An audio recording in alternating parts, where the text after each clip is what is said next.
জানাসায়ের YouTube চ্যানেলে তোমাদের সকলকে স্বাগত জানাই। আজকে আমরা ইঙ্গো মারাঠা যুদ্ধ থেকে বেশ কিছু প্রশ্ন রাখবো।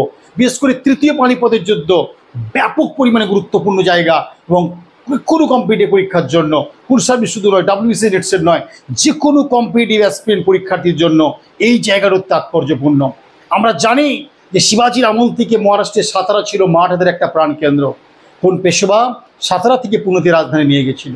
কোন ইঙ্গো মারাঠা যুদ্ধের আরেক নাম পিন্ডারির যুদ্ধ। বই এগুলো খুব ভালো করে দিয়েছে, আপনারা দেখতে পারেন। এই তৃতীয় পানিপথের যুদ্ধ 1761 14 জানুয়ারি হয়েছিল। প্রথমটা আমরা সকলে জানি 1526 সালে 21 এপ্রিল হয়েছিল। দ্বিতীয় পানিপথের যুদ্ধ হয়েছিল 1556 5 নভেম্বর। এই পানিপথ এখন অবস্থান করছে হরিয়ানাতে। আমরা কুরুক্ষেত্র যুদ্ধ করতে গেলে হরিয়ানা পাই, আর নাদির শাহর ভারত আক্রমণ 1739 সালে কারনানের যুদ্ধ, সেটাও কিন্তু ওই হরিয়ানাতে হয়েছিল। এই হরিয়ানার গুরুত্ব অস্বীকার করতে পারবো না ভারতের রাজনীতিতে। আমরা দেখাবো আজকে কেন মারাঠা জাতির নেপোলিয়ন বলা হচ্ছে এই পেশোয়া পদকে। আমরা দেখাবো যে কেন সাতারা থেকে পুনেতে নিয়ে যাওয়া হয়েছিল। পিন্ডারির যুদ্ধের ইতিহাস বলবো। এই তৃতীয় পানিপথের যুদ্ধে মারাঠারা হেরে যাবে ঠিকই, কোন সেনাপতি যুদ্ধক্ষেত্রে নিহত হন। প্রথম পানিপথের যুদ্ধে যে আফগান নেতা ইব্রাহিম লোদি পরাজিত হয়ে নিহত হয়েছিলেন, এই তৃতীয় পানিপথের যুদ্ধে কোন সেনাপতি নিহত হন, কোন প্রধান সেনাপতি নিহত হন, আমরা দেখানোর চেষ্টা করব। পেশোয়া পদে কে ছিলেন? বাজিরাও তো ছিলেন না, উত্তরাধিকারিকাই ঘোষণা করে দিয়েছিলেন। অনেক প্রশ্নের প্যাচ আছে এই জায়গা থেকে, খুব সুন্দর করে জানবো। কোন যুদ্ধের পরে আমরা দেখাবো আজকে যে কোন পেশোয়া লালকেল্লায় গেরুয়া পতাকা উড়িয়েছিলেন, কোন পেশোয়া 41টা যুদ্ধে টানা 41 যুদ্ধে জয়ী হয়েছিলেন, পরাজয় স্বীকার করেনি। আজকে নানান কর্মকাণ্ডগুলো জানবো। এই ভিডিওটা মন দিয়ে শুনবে, পড়ার সময়টা খুব ভালো করে এই জায়গাটার উপরে করবে, আপনাদের প্রচুর লাভ হবে, অনেক উপকার পাবে আপনারা। শুরু করছি মারাঠা পেশোয়া প্রথম বাজিরাও এবং তৃতীয় পানিপথের যুদ্ধ। শুরু করে বলে দিই, এই তৃতীয় পানিপথ 1761 সালে হয়েছিল 14 জানুয়ারি তারিখে। কবে হয়েছিল? 14 জানুয়ারি তারিখে হয়েছিল তৃতীয় পানিপথ। প্রথমটা কবে হয়েছিল? 1526, ডেটটা হচ্ছে 21 এপ্রিল, তোমরা সকলে জানো। দ্বিতীয়টা হয়েছিল 1556 5 নভেম্বর, তোমরা সেটাও জানো। তাহলে আমরা ক্লিয়ার করতে পারলাম তিনটে পানিপথ। এই পানিপথ এখন কিন্তু হরিয়ানাতে পড়ছে, মনে রাখবে এটা। আর প্রথম পানিপথের যুদ্ধে বাবর জয়ী হয়ে গোলাপ ফুলের চাষ হরিয়ানাতে শুরু করেছিল, এটাও মনে রাখার চেষ্টা করবে। তো আজকে প্রথম প্রশ্ন আমরা রেখেছি যে কোন পেশোয়া রাজধানী সাতারা থেকে শিফটিং করে দিয়েছিল পুনে শহরে। মনে রাখবে, আমরা প্রথম যখন রেলপথ পাই বোম্বাইয়ের বুড়িবন্দর থেকে থানে পর্যন্ত, তাই না? তা সেই পুনের কিন্তু একটা পরবর্তীকালে ইম্পর্টেন্স পেয়েছিল রেলপথের নিরিখে। এই সাতারা থেকে পুনেতে কে নিয়ে গেছিল রাজধানী? খুব ইম্পর্টেন্ট কোশ্চেন। তাহলে পেশোয়া পদে আমরা দেখলাম যে প্রথম শিবাজির আমল থেকে গুরুত্ব ছিল সাতারা। পুনেতে প্রথম কে রাজধানী নিয়ে গেছিল? অপশন দেখে নেওয়া যাক। বালাজি বিশ্বনাথ, প্রথম বাজিরাও, দ্বিতীয় বাজিরাও এবং বালাজি বাজিরাও। চারটে অপশনেই ভাসিয়ে দিয়েছি। কাকে ভাসিয়েছি? বালাজি বিশ্বনাথ, প্রথম বাজিরাও, দ্বিতীয় বাজিরাও এবং বালাজি বাজিরাও। মনে রাখবে, একদম ডেট সহকারে বলবো। প্রথম বাজিরাও এর জন্মটা আগে বলে নেওয়া দরকার আছে। উত্তর তো প্রথম বাজিরাও পেয়ে গেছি আমরা, 17 খ্রিস্টাব্দে 18 আগস্ট। তার পিতার নাম হচ্ছে বালাজি বিশ্বনাথ। সে বালাজি বিশ্বনাথের পুত্র হচ্ছে প্রথম বাজিরাও, আর মা ছিল রাধাবাই। এই মারাঠা সাম্রাজ্যে যিনি শাহু ছিলেন, সেই শাহুর প্রধানমন্ত্রী রূপে জীবন শুরু করেছিলেন প্রথম বাজিরাও। তাকে বাজিরাও বল্লাল বলা হয় বা থেরলে বাজিরাও বলা হয়। মারাঠি জনগণ তাকে থেরলে বাজিরাও বলেছে, বাজিরাও বল্লাল বলেছে, এবং তিনি বড় ছেলে বলে তাকে জ্যৈষ্ঠ বাজিরাও বলা হতো। প্রথম বাজিরাওর তিনটে নাম বললাম, জ্যৈষ্ঠ বাজিরাও, বাজিরাও বল্লাল এবং থেরলে বাজিরাও। মনে রাখবে, আর কেউ নন, বালাজি বিশ্বনাথের ছেলে ছিলেন প্রথম বাজিরাও। এবং মারাঠিরাও বলা হয়। চারটি নাম পেলাম। তাহলে প্রথম বাজিরাওয়ের কি নাম? বাজিরাও বল্লাল, থেরলে বাজিরাও, জ্যৈষ্ঠ বাজিরাও, মারাঠিরাও। চারটে নামে ডাকা হতো প্রথম বাজিরাওকে বা বালাজি বিশ্বনাথের সন্তানকে, জ্যৈষ্ঠ সন্তানকে। মনে রাখবে, এই প্রথম বাজিরাও একমাত্র পেশোয়া যিনি 41টা যুদ্ধে অপরাজিত ছিলেন। এরকম ইতিহাস আমরা মারাঠা ছাড়া কোথাও পাবো না। ইংরেজের বিরুদ্ধে যারা সবচেয়ে প্রতিদ্বন্দ্বী, প্রতিরোধ গড়ে তুলেছিল, তারা হলো মারাঠা। 41টা 41 যুদ্ধ অপ্রতিরোধ করেছিলেন এ প্রথম বাজিরাও। পৃথিবীর কোনো রাজা আজ পর্যন্ত পারেনি। 1737 সালে 1737 তিনি মুঘলদের পরাজিত করে 41 দিনের পথ 2 দিন অতিক্রম করে লালকেল্লাতে পৌঁছেছিলেন এবং গেরুয়া পতাকা উত্তোলন করেছিল। লালকেল্লায় গেরুয়া পতাকা কে উত্তোলন করেছিল? প্রথম বাজিরাও। 41টি যুদ্ধে অপরাজিত ছিলেন কে? প্রথম বাজিরাও। বাজিরাও গোল্লাল কাকে বলা হয়? প্রথম বাজিরাওকে।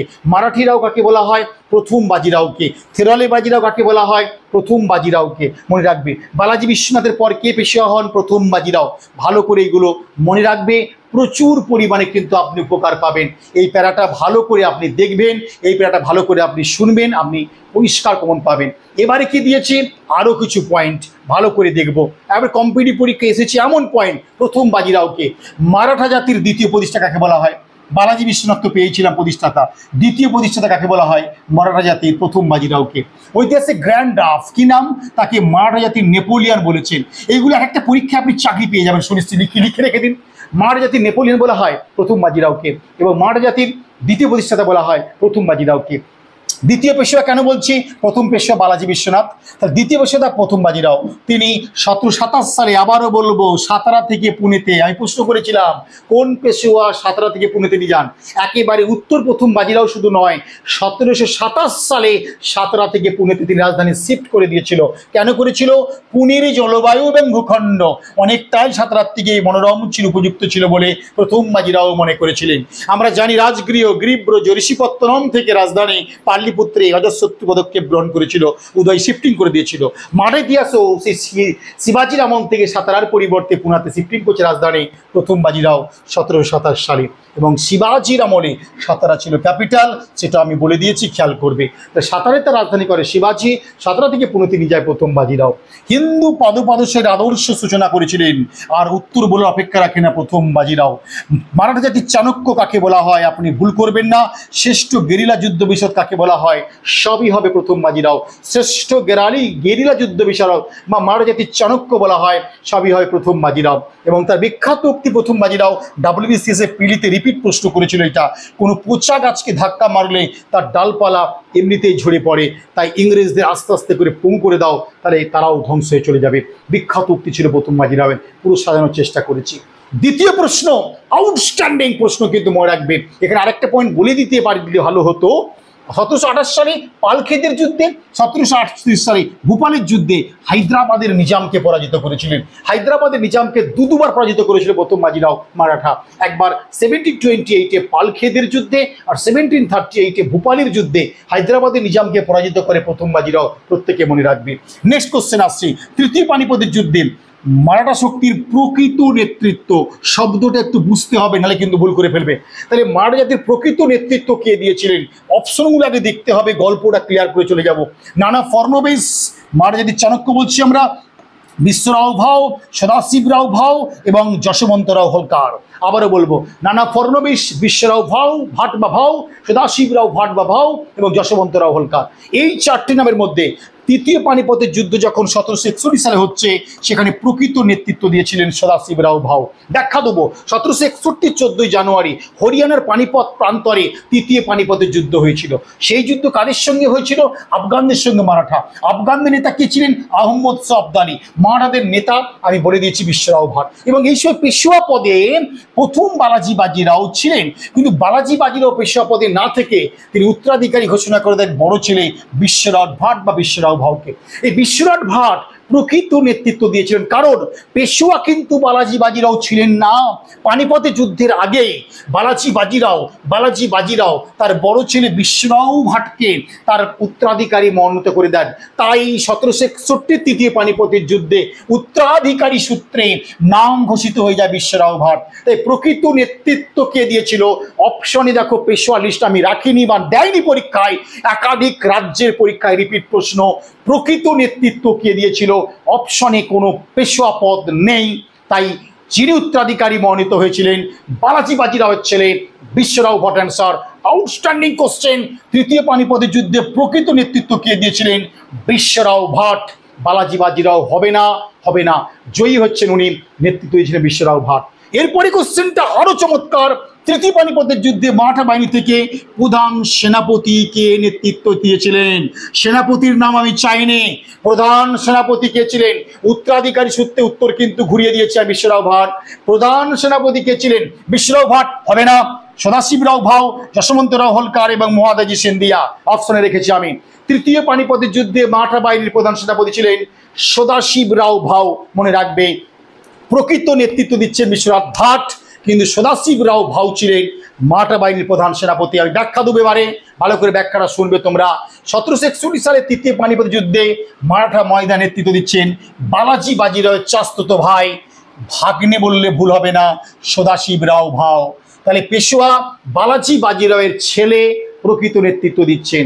সেনাবাহিনী নেতৃত্ব দিয়েছিলেন সদাশিবরাও ভাও, তিনি বালাজি বাজিরাওয়ের চাচাতো ভাই ভাগ্নে ছিলেন। সেই সদাশিবরাও ভাও ছিলেন প্রকৃত নেতৃত্ব সেনাপতি রূপে দিয়েছিলেন, সেনাপতি রূপে কিন্তু। এবং সেনাপতি যদি বলে তখন হবে তার ছেলে বিশ্বরাও ভাট। বিশ্বরাও ভাট সেনাপতি, কিন্তু আমি চেয়েছি প্রধান সেনাপতি কে ছিলেন, তো সেনাবাহিনীর প্রধান যিনি ছিলেন তিনি হলেন সদাশিবরাও ভাও। 2 মাস ধরে যুদ্ধ চলেছিল। মনে রাখবেন, এই সদাশিবরাও ভাও মারাঠা রাজা দ্বিতীয় রাজা রামের আমলে অর্থমন্ত্রী রূপে জীবন শুরু করেছিলেন। সদাশিবরাও ভাও কে ছিলেন না, মারাঠা নেতা দ্বিতীয় রাজারাম, সেকেন্ড রাজারামের অর্থমন্ত্রী ছিলেন। এবং সদাশিবরাও ভাও তিনি প্রধান সেনাপতি রূপে কাজ করলে অস্বীকার করতে পারবো না। সেনাপতি রূপে দায়িত্ব নিয়েছিলেন ছেলে বিশ্বরাও ভাও, মালহার রাও হোলকার ফ্যামিলি এবং মহাদেশ সিন্ধিয়া, সিল্লেবাস সিন্ধিয়া। তাহলে সিন্ধিয়া পরিবার, হোলকার পরিবার, পেশোয়া পরিবার জোটবদ্ধভাবে তৃতীয় পানিপথের যুদ্ধে আফগান নেতা আহমদ শাহ আবদারের সঙ্গে লড়েছিল। ত্রিশক্তি জোটই হেরে গেছিল। সিল্লি বা সিন্ধিয়া পরিবার, হোলকার পরিবার এবং মারাঠা পেশোয়া হোলকার। পেশোয়া পরিবার থেকে নেতৃত্ব দিচ্ছে সেনাপতি বিশ্বরাও ভাট। কিন্তু প্রধান সেনাপতি কথাটা বারবার বলছি, এইটা ভুল করবে, বিশ্বরাও ডুমোরা সদাশিবরাও। প্রধান সেনাপতি সদাশিবরাও ভাও নেতৃত্ব দিয়েছিলেন। এবং এই প্রধান সেনাপতি বিশ্বরাও ভাও এবং সেনাপতি বিশ্বরাও, মালার রাও হোলকার, মহেন্দ্র সিন্ধিয়া সহ বহু মানুষ কিন্তু যোগদান করেছিল। পরিতাপের বিষয়, তৃতীয় পানিপথের যুদ্ধে প্রধান সেনাপতি নামটা আবারও বলবো সদাশিবরাও ভাও এবং সেনাপতি বিশ্বরাও দুজনেই মারা যান এবং হাজার হাজার মারাঠা সেনা নিহত হয়েছিল এই তৃতীয় পানিপথের যুদ্ধে। এবারে তৃতীয় ইঙ্গ মারাঠা যুদ্ধ একটু বলবো। 1817 সালে পুনা চুক্তির মধ্য দিয়ে পরিসমাপ্তি ঘটল। সমগ্র মারাঠা অঞ্চল দখল করে নিয়েছিল, কিন্তু মারাঠা সাম্রাজ্য দখল করলো ইংরেজরা। সেখানে কিন্তু পিন্ডারিরা একেবারে লুটডাট চালালো, দাঙ্গা চালিয়ে গেল, সমস্ত সম্পদ লুট করে নিয়েছিল। তাই মারাঠা সাম্রাজ্য ইংরেজরা হাতে আনতে পারেনি। পিন্ডারিদের দমনের ফলে বলবনির আমলে রাজস্থানে ভরতপুরে যেমন মেওয়াটিরা দমন চালিয়েছিল, মেওয়াটির দমন করতে বলবনকে বেগ পেতে হয়েছিল। গোপালের উত্থানের আগে পর্যন্ত শশাঙ্কের মৃত্যুর পর মাৎসনায় চলেছিল, সেখানে একটা চরম অরাজনৈতিক পরিবেশ। সেরকম মারাঠাদের দমন করে ফেলতে পারলেও এই পিন্ডারিরা কিন্তু বশ্যতা মানেনি, তারা সমস্ত লুট করে নিয়েছিল এবং তাদেরকে দীর্ঘ 2 বছর 1817 থেকে 1819 লড়াইয়ের মধ্য দিয়ে, যুদ্ধের মধ্য দিয়ে দমন করতে পেরেছিল। যেহেতু এই পিন্ডারিদের দমনটা তৃতীয় ইঙ্গ মারাঠা যুদ্ধের আরেক নাম বা পাঠ, তাই তৃতীয় ইঙ্গ মারাঠা যুদ্ধের আরেক নাম পিন্ডারি যুদ্ধ বা পিন্ডারি যুদ্ধ হচ্ছে তৃতীয় ইঙ্গ মারাঠা যুদ্ধের একটা অংশ বলে পিন্ডারি যুদ্ধ হলো তৃতীয় ইঙ্গ মারাঠা যুদ্ধের অপর নাম বা আরেক নাম। সেই প্রশ্ন রেখেছি, মারাত্মক কোশ্চেন, এরকম প্রশ্ন দিয়ে দিলাম ধরতে পারবেন না যে পিন্ডারি যুদ্ধ সময়কাল কত বা পিন্ডারি যুদ্ধে কোন যুদ্ধের আরেক নাম, প্রথম ইঙ্গ মারাঠা, দ্বিতীয় ইঙ্গ মারাঠা, তৃতীয় ইঙ্গ মারাঠা, প্রথম ইঙ্গ আফগান, প্রথম ইঙ্গ ব্রহ্ম দিয়ে দিল অপশনে। খেয়াল করবেন, গল্পটা বলে যাচ্ছে যে পিন্ডারি যুদ্ধের সময়কাল কত, একবার বোর্ডে ভালো করে নামালে দেখতে পাবে তোমরা। পিন্ডারি যুদ্ধের সময়কাল কত অপশন দিয়েছি, 1817 সাল শুধু, 1817 থেকে 19, 1818 থেকে 19, 1817 থেকে 20। ভালো করে গল্পটা বলে দেবো। 1817 সালে পুরোপুরি মারাঠা সাম্রাজ্য গ্রাস করে নিচ্ছে, তৃতীয় ইঙ্গ মারাঠা যুদ্ধ বলে। পুনা চুক্তির ভিত্তিতে পেশোয়া পদ দখল করে, পেশোয়াকে বিঠুরে নির্বাসন করে আগের ভিডিওতে বলেছি আমি। কিন্তু পিন্ডারি দস্যুরা লুটরাত এবং অরাচকতা চালিয়ে দিয়েছিল, ইংরেজদের হিমশিম খাইয়ে দিয়েছিল। দীর্ঘ 2 বছর অর্থাৎ 1817 থেকে 19 এই 2 বছর পিন্ডারিদের দমন করতে সময় লেগেছিল ইংরেজদের। এবং পিন্ডারিদের লুটপাট এবং ধ্বংসযজ্ঞ চালানোর জন্য ইংরেজরা প্রচুর উদ্বেগে পড়ে গেছিল। এবং এটি যেহেতু তৃতীয় ইঙ্গ মারাঠা যুদ্ধের একটা পার্ট বা যুক্ত, তাই এর অপর নাম ভালো করে মনে রাখবে পিন্ডারির যুদ্ধ। পিন্ডারি যুদ্ধকে বলা হয় তৃতীয় ইঙ্গ মারাঠা যুদ্ধ, অপর নাম কারণ পিন্ডারিরা এই সময় লুটপাট চালিয়েছিল। পিন্ডারি যুদ্ধের সময়কাল ওই 17 থেকে 19 সাল পর্যন্ত। জানি না তোমাদের কেমন লাগলো, অত্যন্ত কঠিন জায়গাকে সহজ করার চেষ্টা করলাম। মন দিয়ে শুনবে, খাতায় ড্রয়িংটা আঁকবে। কুল সার্ভিসের বইটা আপনারা পড়বেন, এই বই খুব ভালো করে দিয়েছি। নেটসের বইটা পড়বেন আপনারা, এই বইটা আমি আবারও বলছি কিনে ফেলুন, প্রচুর পরিমাণ উপকার পাবেন। হাজার হাজার কোশ্চেন রয়েছে, উপকার পাবেন। ইউরোপ পার্টটাও যেভাবে তোমাদের ভিডিও দিচ্ছে, একেবারে ব্যাখ্যাগুলো কিন্তু খুব মন দিয়ে পড়বেন। চ্যাপ্টার ওয়াইজ ব্যাখ্যা সহকারে যে প্রশ্নগুলো আমি দিয়েছি আপনি পড়বেন, যে কোনো বই ভালো, বই পড়ে অভ্যাস করবে, এই দুটো বই আপনি সঙ্গে রাখতে পারেন বা রাখুন, অনেক উপকার পাবেন। এবং এই বইটার বিশেষত্ব আমি বলে দিই, 130টা প্র্যাকটিস সেট পশ্চিমবঙ্গে কোনো পাবলিকেশন কোনো অতার আনতে পারেনি। একমাত্র বর্ণপরিচয় পাবলিশার্স থেকে এই বই প্রকাশ করেছেন তোমাদের জানা স্যার, যেখানে 130টা প্র্যাকটিস সেট 60 মার্কসের। এটা বারবার বলে যাচ্ছি। 8500 কেন্দ্র রাজ্যের সরকারি চাকরির পরীক্ষা এসেছে এমন প্রশ্ন, 3000 ওয়ানলাইনার এবং সিলেবাস ধরে আলোচনা প্রাচীন মধ্য আধুনিকের এবং চ্যাপ্টার ধরে মডেল সেট। এই বইটা আপনারা কিনুন না, উপকার পাবেন। যারা টেক্সট বই খুঁজছেন, WBCS এইভাবে ইঙ্গ মারাঠা জানবো, এই বইটা কিনবেন। যারা নেট সেট দেবেন, আগে এই বইটা কিনবেন, কিন্তু প্রচুর উপকার পাবেন। ফুল সার্ভিস ক্যান্ডিডেটও এই বইটা পড়তে পারেন। এবং তোমরা দুটো করে যে মক টেস্ট চলছে, স্পেশাল ক্লাস চলছে, জানা স্যার তোমাদের ক্লাস নিচ্ছেন, যে কোনো ক্লাসের জন্য আপনি আসুন, আপনাকে তৈরি করার দায়িত্ব কিন্তু আমাদের থাকবে। এসএলএসটির জন্য দুটো বই এই নাম্বারে যোগাযোগ করে নেবেন। স্ক্রিনে ফুটিয়ে দিয়েছি, নাম্বারটা প্রত্যেকে মার্ক করে নাও। এই নাম্বারে তোমরা হোয়াটসঅ্যাপ পাঠিয়ে দেবে আমাকে, স্যার এই বই দুটো আমাদের লাগবে, সঙ্গে সঙ্গে রেসপন্স করব।